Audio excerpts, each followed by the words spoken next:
네, 안녕하세요. 마가복음 두 번째 시간입니다. 지난 시간에는 이 복음서의 내용들이 기록으로 남겨지기 전 어떻게 보존될 수 있었을까 이것을 배웠고요. 그리고 마가는 어떤 인물인가, 좀 어떤 문체적인 특징을 갖고 있나 간략하게 살펴보았죠.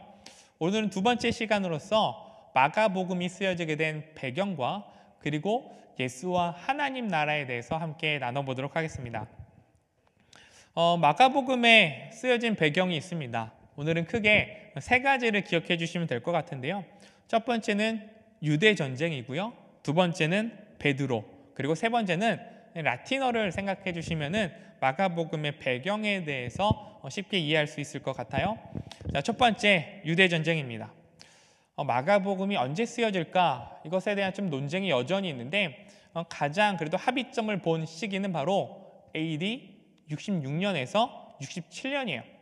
그런데 이 시기가 어떤 시기였냐면 유대와 로마가 전쟁 중에 있는 시간입니다. 그리고 마가복음이 쓰여지기 직전 AD 64년에 어떤 일이 있었냐면은 바로 베드로가 순교해요. 그리고 로마에 대화재가 일어나죠. 그리고 이 대화재의 책임을 누구에게 돌렸냐면 그리스도인들에게 돌렸습니다. 의도적으로 그리스도인들을 핍박하기 위해서 죄인으로 몰아간 거죠.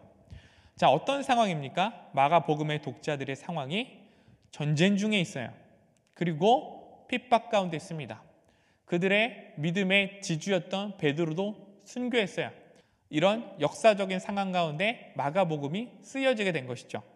마가복음 13장 14절에 보면 이런 말씀이 있습니다.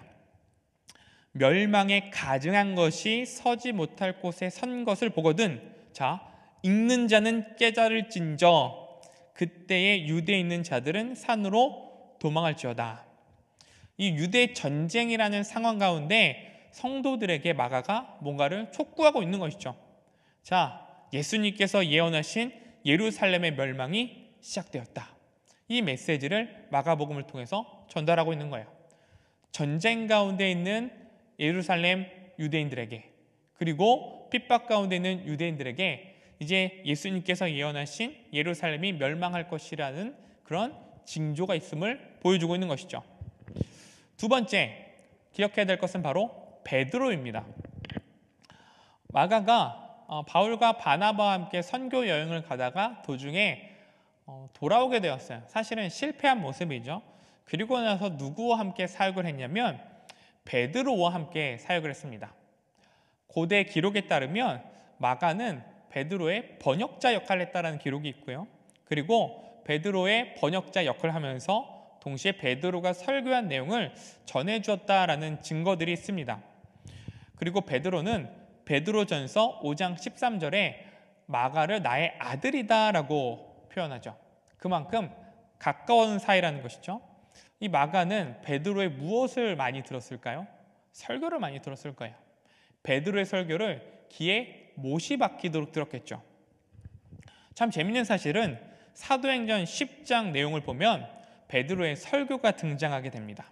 그리고 이 베드로의 설교에서 복음서의 구조라고 할 수 있는 네 가지 내용이 등장하게 돼요. 첫 번째, 세례 요한이 등장하고요. 두 번째, 예수님의 사역이 등장합니다. 그리고 세 번째, 예수님의 죽음이 등장하고 마지막으로 부활과 목격자의 이야기가 등장해요.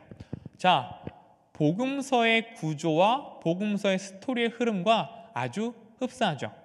마가복음의 구조와도 이 내용상 굉장히 비슷합니다. 세례 요한, 예수님의 사역, 그리고 죽음, 누구의 죽음이죠? 예수님의 죽음이죠. 그리고 마지막 예수님의 부활과 이 부활을 목격한 목격자들의 증언.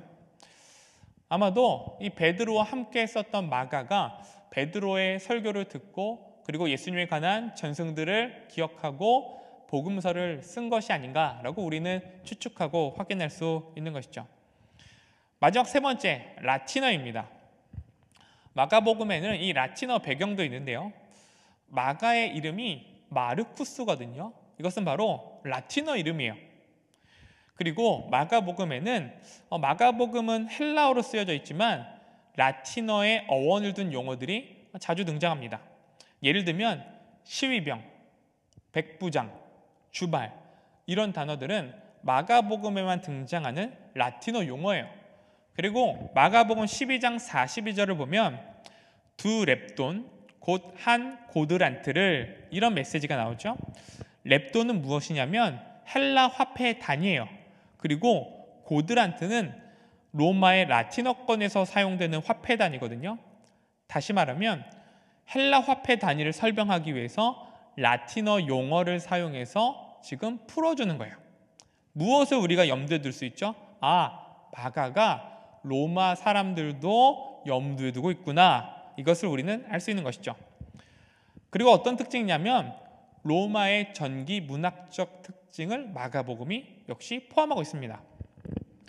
로마 황제 아우구스투스의 기록을 보면 그의 생일을 묘사한 비문이 있어요.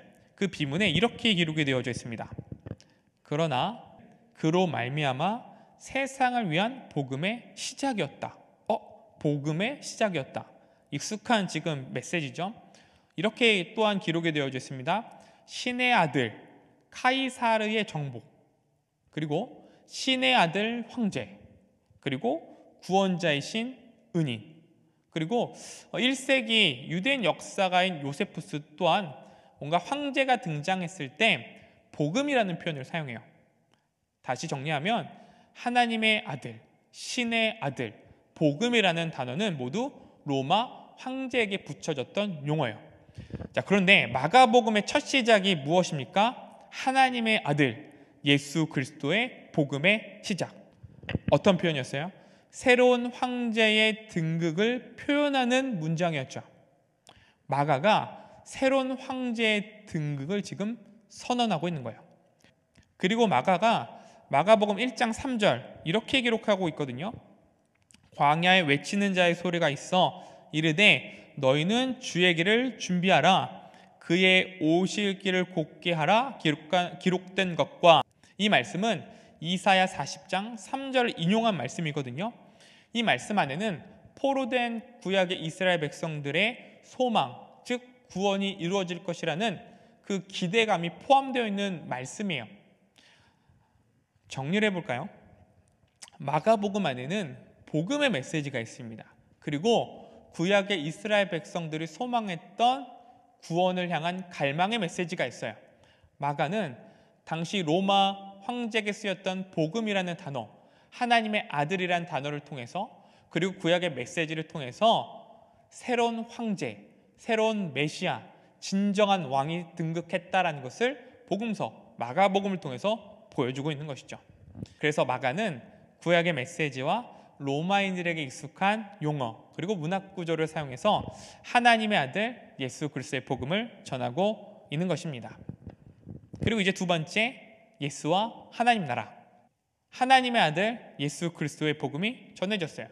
그리고 복음서의 핵심은 바로 하나님의 나라입니다. 하나님의 나라는 어떤 나라일까요? 하나님의 통치가 임하는 나라예요. 그러나 복음서에서 말하는 하나님의 나라는 단순히 죽음 이후의 삶을 의미하는 것이 아니거든요. 우리가 하나님 나라에 대해서 오해하는 부분이 있는데, 하나님 나라는 우리가 죽음 이후에만 경험하고 죽음 이후에만 누릴 수 있는 나라라고 생각하죠. 그러나 그것이 아니라 하나님의 나라는 하나님의 통치가 이 땅 가운데 임해질 때 바로 그것이 하나님의 나라가 되는 거예요. 만약에 하나님의 나라가 단순히 죽음 이후의 삶을 의미했다면 예수님께서 부활하신 후 부활의 모습을 우리에게 보여줄 이유가 없었을 거예요. 부활하신 이후에 천상의 세계로, 하나님의 세계로 직행하셔도 됐을 거예요. 그런데 예수님께서 부활하신 후 부활의 모습을 우리들에게 보여주시죠. 하나님의 새로운 창조가 이 땅에서 일어나기 시작했음을 보여주는 거예요. 그리스도인들은 이 땅에서의 소망이 하늘로 올라가는 것이라고 생각하죠. 그러나 우리 주기도문을 생각해 보면 뜻이 하늘에서 이루어진 것 같이 땅에서도 이루어지이다. 즉 하늘의 뜻이, 하나님의 뜻이 이 땅에서 이루어지는 것, 하나님의 선한 뜻으로 이 땅이 새롭게 재창조되는 것, 그것이 바로 하나님의 나라인 것이죠. 이 새 땅과 새 나라에서 부활한 육체로 하나님의 백성으로 살아가는 것이 바로 그리스도인이 갖고 있는 궁극적인 소망인 것입니다. 베드로는 사도행전 3장 21절에 이렇게 기록해주고 있어요. 하나님이 영원 전부터 거룩한 선지자들의 입을 통하여 말씀하신 바 만물을 회복하실 때까지는 하늘이 마땅히 그를 받아두리라. 하나님 나라는 온 만물이 총체적으로 구원받고 회복되는 그날을 꿈꾸는 것입니다. 정리해 보겠습니다. 마가는 로마 황제의 등극을 표현하는 복음이라는 단어로 예수님을 소개해 주고 있어요. 하나님의 아들 예수가 로마 황제를 뛰어넘어서 온 창조 세계를 회복시키시고 이 땅을 다스리는 왕이다. 그리고 그 다스리는 왕이 바로 우리의 왕이시며 그 나라는 바로 하나님의 나라이다 라는 것을 우리들에게 설명해 주고 있는 것이죠.